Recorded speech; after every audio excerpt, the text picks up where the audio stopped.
unemployed, so we don't look pathetic. Those were the exact words my mother hissed into my ear right before my sister's wealthy fiancé walked into the dining room. My family always treated me like the black sheep, the unaccomplished failure who didn't fit into their high society world.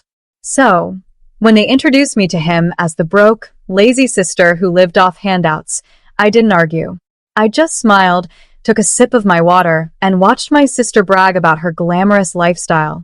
They thought they were protecting their golden future by putting me down. What they didn't know was that my sister's fiancé didn't just recognize me.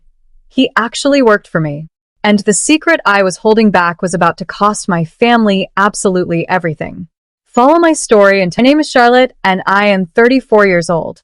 For as long as I can remember, I have been the designated black sheep of the Vance family. If my family were a play, my younger sister, Vanessa, would be the flawless, shimmering protagonist, and I would be the poorly written background extra. Vanessa is pampered, deeply materialistic, and the absolute center of our parents' universe. Growing up, her achievements, no matter how small, were celebrated with lavish parties, while my milestones were completely ignored. My parents, obsessed with high society appearances and keeping up with the elite, always viewed me as a quiet disappointment because I didn't flaunt wealth or gossip with the local socialites. Tonight, however, the stakes were higher than ever before. The entire house practically vibrated with nervous, superficial energy. Vanessa had managed to bag an ultra-wealthy, prominent businessman named Richard, and tonight was the formal family dinner where we would finally meet her brilliant fiancé. My mother had spent the last 3 days obsessing over the menu, the lighting, and the silver polish, desperate to project an image of absolute perfection. But to them, I was the single, glaring flaw in their carefully curated canvas. As I sat at the edge of the long mahogany dining table, wearing a simple, unbranded linen dress, my mother shot me a look of pure disdain. The doorbell rang, signaling Richard's arrival, and my family instantly put on their plastic, welcoming smiles, completely unaware of the storm that was about to hit them. The heavy oak front door opened, and Richard stepped into our dining room. He was impeccably dressed, carrying himself with the quiet confidence of someone who owned every room he entered. My mother and Vanessa immediately swarmed him, their voices hitting a pitch of synthetic sweetness that made my ears ring. As we all sat down, the dinner quickly turned into an exhausting exhibition of vanity.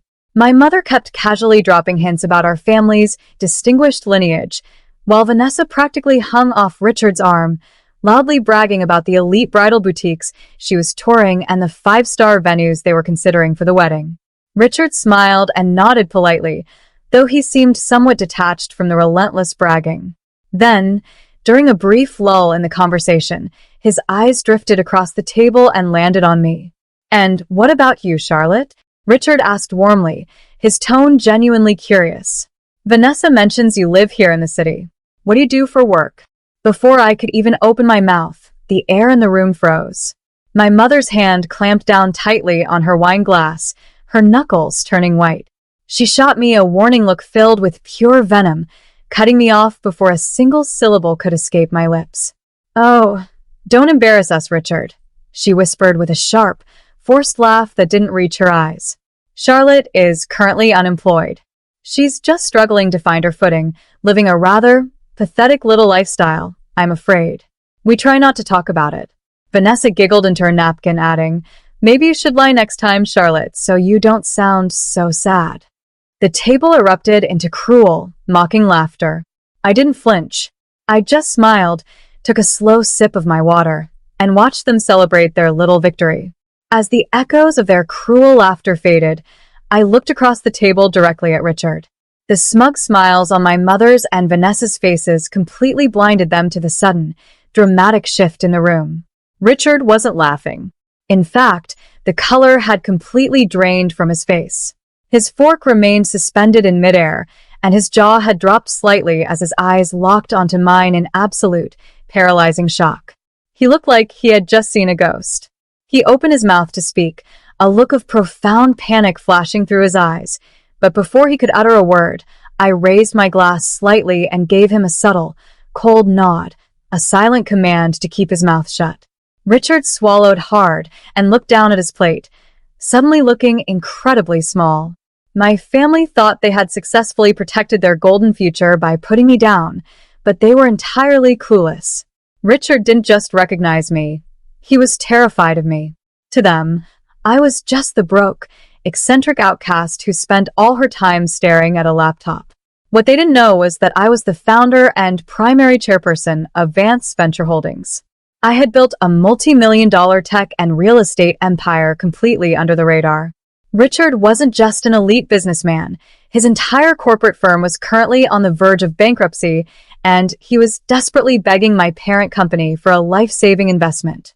He knew that one wrong word from me tonight would completely destroy his life. Believing they had successfully managed the situation and kept their precious image intact, Vanessa and my mother spent the rest of the evening treating me like an unwanted servant.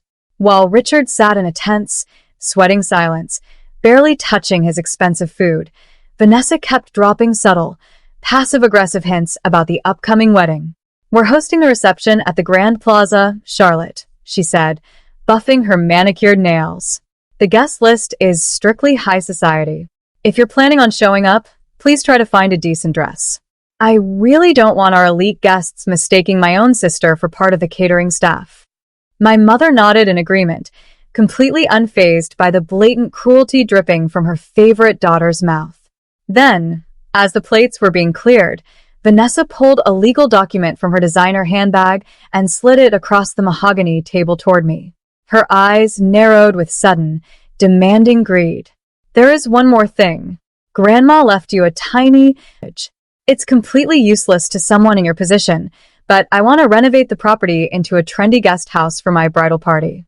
I need you to sign your rights over to me immediately. If you refuse to cooperate and try to ruin this for me, consider yourself completely cut off from this family."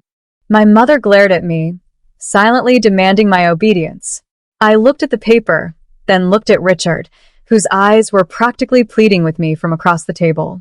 I quietly folded the document, looked back at my sister, and smiled. "I won't sign it here," I said calmly, "but I'll bring the paperwork to Richard's corporate headquarters this Thursday." Thursday morning arrived, and the atmosphere inside the luxurious, glass-paned corporate tower of Richard's company was buzzing with activity.